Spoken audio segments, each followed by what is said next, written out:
उसके दौरान वो 1 महीने बाद, कुछ दिनों बाद अपने भाई से फ्रेंडशिप करवाती, जिसका नाम आमिर था। फ्रेंडशिप कराने के बाद वो 1 महीने बाद मुझे किसी दरगाह पर लेके जाती, जिस दरगाह का नाम था दिल्ली निजामुद्दीन औलिया। वहाँ पे एक मौलाना थे। मौलाना से मुझे मिलने के बाद कहती है, उस मौलाना का नाम था छांगुर बाबा। उस मौलाना को कहती है, ये मेरी भाई की होने वाली बीवी है। वो मौलाना मुझे कहता है कि ठीक है, ये हिंदू है कि मुसलमान। तो आमिर बताता है ये हिंदू है। तो वो कहता है कि तुम्हारे साथ साथ इसे भी जन्नत नसीब होगी।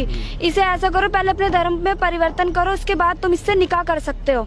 उसके बाद वो मौलाना मुझे ताबीज देता है, कहता है कि इसे पानी में डालकर पी लेना। उन्होंने मेरा पूरा माइंड वॉश कर दिया था। जिस तरह से ना मैं अपने माँ बाप को नहीं पहचानती थी, अपने माँ बाप से मिसबिहेव करती थी, हर चीज अपने माँ बाप को गलत बोलती थी।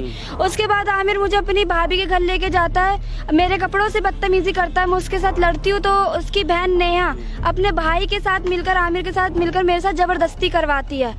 दोस्तों, ये बिल्कुल हकीकत है। ये इस तरीक़ा से हिंदू लड़कियों को फंसाने का एक षड्यंत्र है। एक लड़का जिसकी अच्छी पर्सनैलिटी है, अच्छी बाइक है, जिसको देखकर कोई हिंदू लड़की बोले वाह क्या बात है, सो क्यूट बेबी।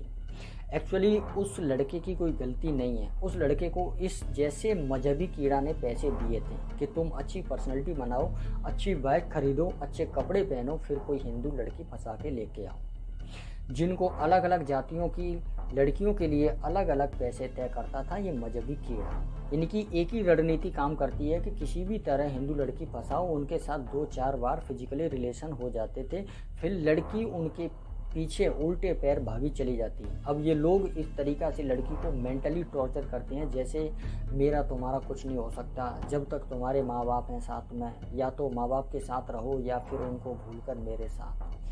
लड़की मजबूरन माँ बाप को भूलने पर बेबस हो जाती है। फिर ये लोग अपने इन एजेंडाधारियों के पास ले जाते हैं। ये एजेंडाधारी कीड़ा ये कहकर लड़कियों का ब्रेन वॉश करते हैं कि तुम्हारे साथ साथ इसको भी जन्नत नसीब होगी, तुम इस्लाम कबूल कर लो तभी तुम्हारा और इसका निकाह हो सकता है। लड़की मजबूरी में वही करेगी जो ये लोग कहेंगे।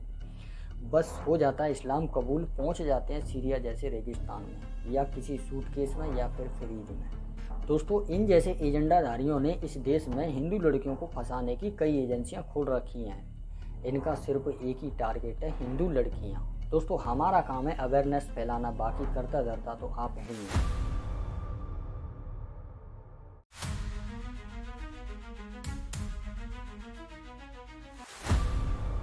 भारत में हजारों ऐतिहासिक स्थान हैं जिसके नाम पर मुस्लिम शासकों के नाम रखे गए हैं, जैसे Aurangzeb road, Babar road, Akbar road, Lodhi road, Miyan ka Bada, Humayun road, Sanjha road, Abdullah Nagar, Chandpur, Firozabad, Faridabad. ये सब मुस्लिम शासकों के नाम पर भारत में ऐतिहासिक स्थान हैं। इनको देखकर ऐसा लगता है कि भारत में शुरू से मुस्लिम शासक रहा हो, सनातन का तो यहाँ कोई वजूद ही नहीं है। ऐसे ही बिहार के पटना में एक बख्तियारपुर गांव है। अगर आपको नालंदा यूनिवर्सिटी घूमने जाना हो तो आपको बख्तियार की परमिशन लेनी होगी। वो कैसे, चलिए बताता हूँ। अगर आपको नालंदा यूनिवर्सिटी जाना हो तो आपको पहले बख्तियारपुर स्टेशन उतरना होगा। अब आप ये सोच रहे होंगे कि होगा कोई महान इंसान जिसके नाम पर बिहार में बख्तियारपुर रेलवे स्टेशन है, तो इस महान इंसान की भी थोड़ी महान गाथा सुन लो। 1190-30 के आसपास बख्तियार खिलजी नालंदा पहुंचा मुस्लिम धर्म का विस्तार करने के लिए। बख्तियार उस समय बीमार था। बख्तियार अपने खुद के हकीमों से ठीक नहीं हो पाया तो वहां के आचार्य रावल श्रीभद्र से इलाज कराने की सलाह ली, तो उन्होंने बख्तियार को ठीक कर दिया। बख्तियार के हाथ में एक किताब थी। उसने महात्मा जी से कहा कि इस किताब से भी ज़्यादा ज्ञान आपकी किताबों में है। आचार्य रावल श्रीभद्र ने कहा कि हाँ, इस किताब से तो हजारों गुना ज्ञान नालंदा की लाइब्रेरी में है। यहाँ पूरी दुनिया का विज्ञान है, साहित्य, कला है, आयुर्वेद है, सब कुछ है। ये मान के चलो कि ज्ञान का भंडार है। तो बख्तियार को ये बात हजम नहीं हुई। सोचा कि हमारी किताब तो इनकी किताबों के सामने कुछ भी नहीं है। फिर बख्तियार ने कहा कि जो हमारी किताब में नहीं है वो ज्ञान सब गलत है, इसको जला दो। बख्तियार खिलजी ने पूरे नालंदा यूनिवर्सिटी को जलाकर राख कर दिया। 6ठी शताब्दी में आया हेनसांग, जिसने अपनी बुक में लिखा था कि नालंदा विश्वविद्यालय से बड़ा विद्यालय पूरी दुनिया में नहीं है, जहाँ एक जगह 10,000 से भी ज़्यादा स्टूडेंट शिक्षा लेते थे। अब आप सोचो कि जिसने पूरे भारत के ज्ञान का भंडार जलाकर राख कर दिया, उस इंसान का नाम आज भी मौजूद है, बख्तियारपुर। फ्रीडम भारत में इससे ज़्यादा शर्म की बात क्या होगी।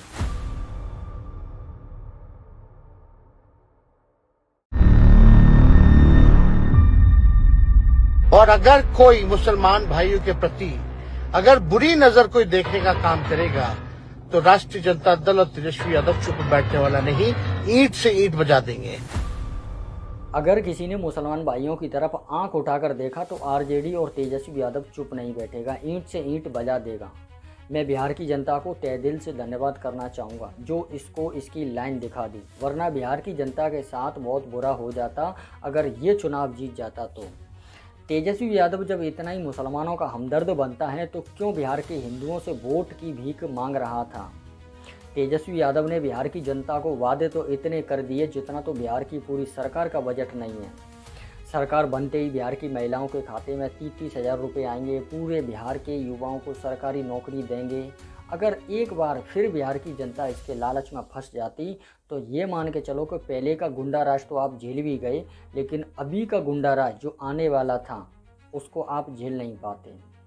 इसको आईना दिखाने के लिए तहे दिल से धन्यवाद।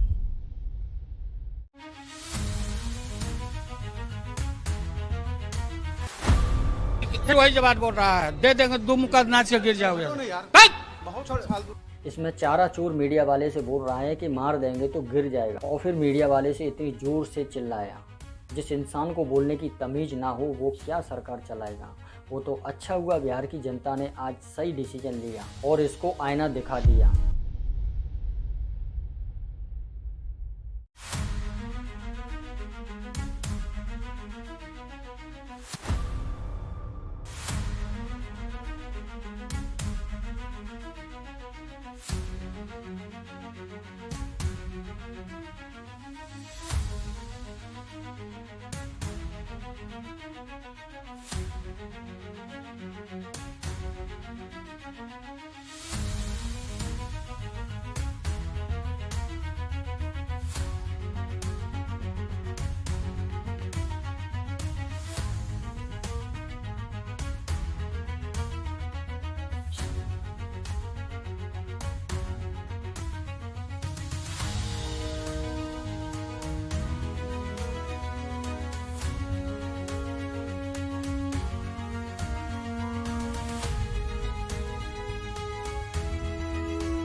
ये है हरी घास में छुपे सांपों की असली। दोस्तों ये वही आस्तीन के जहरीले सांप हैं जो इस हरी भरी घास में छुपकर उन्हीं इंसानों को काटते हैं जो इनको मुसलमानों के अगेंस्ट लगते हैं। जहां एक तरफ हरा चोला पहनकर मुसलमानों को खुश करते नजर आते हैं, वहीं दूसरी तरफ हिंदुओं को वर्गलाकर राम मंदिर का विरोध करते हैं।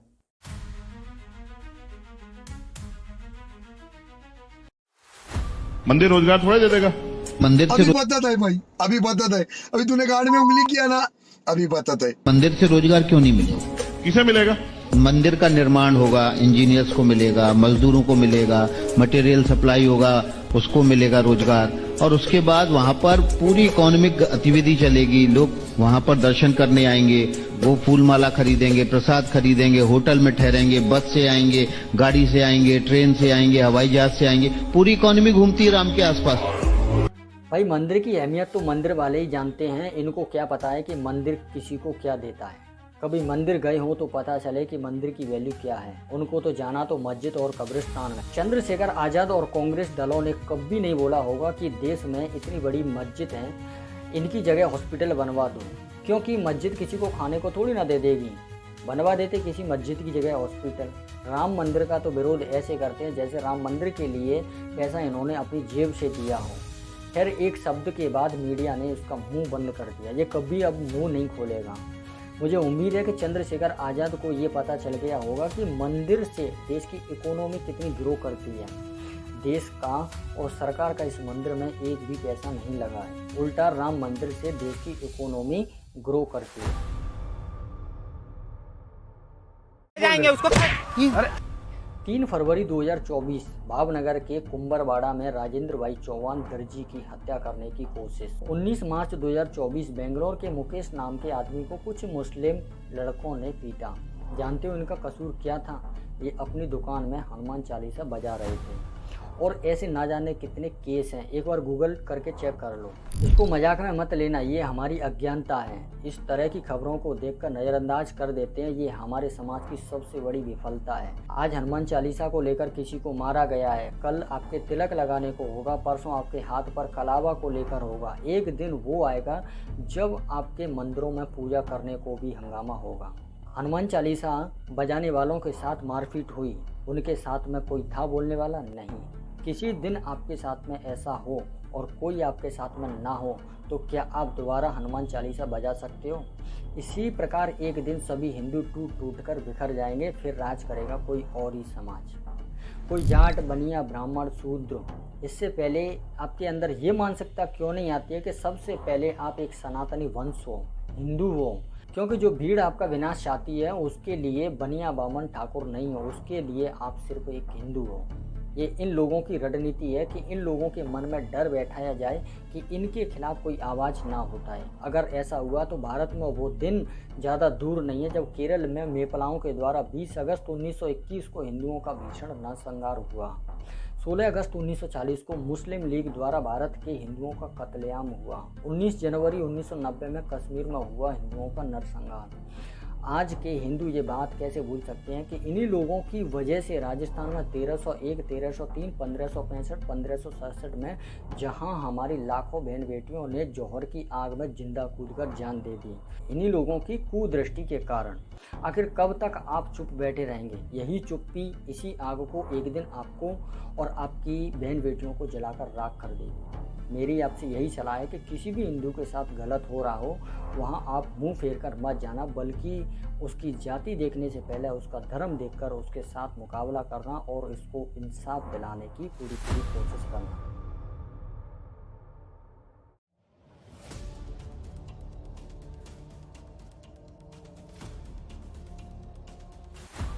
तीस जनवरी 1948 को नाथूराम गोडसे ने महात्मा गांधी की हत्या कर दी। इसी बात को लेकर के गांधी के समर्थक नाथूराम गोडसे को हत्यारा, आतंकवादी, देशद्रोही, पता नहीं क्या क्या बोला जाता है नाथूराम गोडसे को। अब हकीकत तो ये है कि देश का आतंकवादी नाथूराम गोडसे नहीं थे, देश के आतंकवादी वो लोग हैं जो ये बात भूल गए हैं। 26 नवंबर 2008 कसाब ने 270 लोगों को मौत के घाट उतार दिया, वो आतंकवादी नहीं है। 31 अक्टूबर 1984 को ऑपरेशन ब्लू स्टार चलाया गया जिसमें 17,000 निहत्थे लोगों को मारा गया और ये हिंसा बदला लेने की भावना से प्रेरित थी। क्या वो आतंकवादी नहीं थे? 16 अगस्त 1946 पार्टीशन के समय नेहरू और जिन्ना ने डायरेक्ट एक्शन डे में एक दिन में 20 लाख हिंदुओं को मरवा दिया। 20 लाख, क्या वो आतंकवादी नहीं थे? 23 दिसंबर 1926 अब्दुल रशीद ने स्वामी श्रद्धानंद की हत्या कर दी। क्यों? क्योंकि जो हिंदू पहले धोखे से, छल से, डराने से, धमकाने से कन्वर्ट हो चुके थे, स्वामी श्रद्धानंद हिंदुओं की घर वापसी करा रहे थे, उनकी हत्या कर दी। क्या वो आतंकवादी नहीं था? 1451 में भारत आया लोधी जिसने हजारों लाखों लोगों की हत्याएं कर दी। ये वही लोधी नाम है जिसके नाम का दिल्ली में एक रोड है। देश के जितने भी सांसद, एमएलए, विधायक, मंत्री सब लोधी रोड पर ही रहते हैं। क्या वो आतंकवादी नहीं था? 1658 से 1707 तक औरंगजेब ने अपने शासनकाल में करीब 40 लाख हिंदुओं को मरवा दिया। 40 लाख छोटी मोटी संख्या नहीं है, 40 लाख। क्या वो आतंकवादी नहीं था? बल्कि उसके नाम के हमारे देश में कई ऐतिहासिक चीज़ हैं। जाओ घूम कर आओ, देख कर आओ। ये मत भूलो हमारे ही पूर्वजों को दफना कर यहाँ ऐतिहासिक चीज़ बनाई गई हैं। इस स्वतंत्र भारत में इससे ज़्यादा शर्म की बात क्या हो सकती है? एक नाथूराम गोडसे ने सिर्फ एक गांधी को मार दिया, वो भी किसी कारणवश। क्यों? कि एक तरफ पाकिस्तान से हिंदुओं को मार के काट के ट्रेन में लाद कर भारत भेजा जा रहा था, उसी पाकिस्तान को 75 करोड़ रुपए देने की जिद कर रहे थे गांधी जी, वो भी देश के राष्ट्रपिता। क्या वो आतंकवादी नहीं थे? दोस्तों, इस भारत में जिसने हिंदुओं का नरसंहार किया है, आधे से ज़्यादा उन लोगों का नाम तक नहीं जानते। इसलिए अभी भी समय है, इतिहास खंगालो और जागरूक हो जाओ।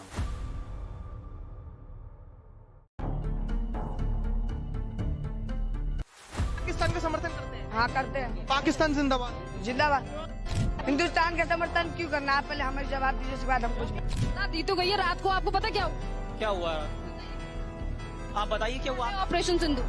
क्या है ऑपरेशन सिंधु? आप भी पाकिस्तान का समर्थन? नहीं तो मैं बच्चा कह के गया खुलेआम हमारे चैनल खबरें भारत के माध्यम से कि पाकिस्तान का हम समर्थन करते हैं। बच्चा है बच्चा बच्चे नहीं है,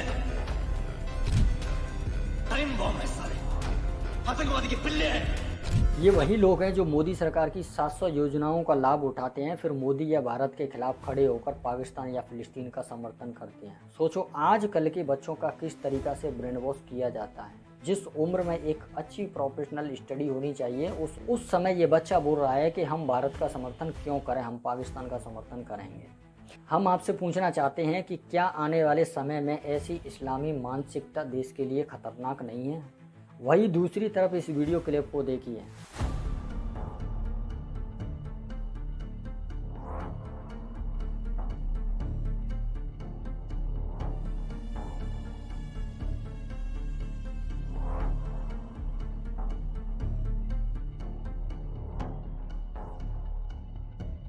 जिस हिंदुस्तान की बात करते थकते नहीं है ये लोग, बताओ अपने खुद के देश का फ्लैग लेने में क्या परेशानी।